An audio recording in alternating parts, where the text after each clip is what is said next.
नमस्कार विद्यार्थी मित्रांनो, डायरेक्शन अकॅडमीच्या सरळ सेवा प्लॅटफॉर्मवर तुम्हा सर्वांचं स्वागत. आपण आपला प्रश्न बघूया. रक्त गोठवण्यास मदत करणारे घटक कोणते? आरबीसी, तांबड्या पेशी, डब्ल्यूबीसी, पांढऱ्या पेशी, प्लेटलेट्स की प्लाझ्मा? तर पर्याय क्रमांक 3 प्लेटलेट्सच्या माध्यमातून आपण रक्त गोठवण्याची भूमिका बजावताना बघायला मिळते.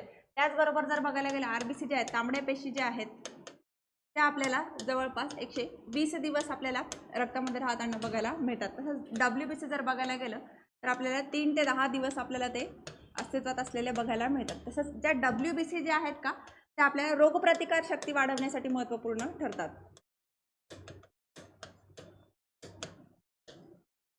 आपली इम्युन सिस्टीम बूस्ट करण्यासाठी आपल्याला डब्ल्यूबीसी महत्त्वपूर्ण भूमिका बजावताना बघायला मिळतात. तर अशा रीतीचे जे आपले जे प्रश्न आहेत त्याची लेक्चर सिरीज आपण डायरेक्शन अकॅडमीच्या सरळ सेवेच्या प्लॅटफॉर्मवर यूट्यूबवर घेत आहोत. तर तुम्ही त्या सरळ सेवेच्या यूट्यूब प्लॅटफॉर्मला जॉईन करू शकताय.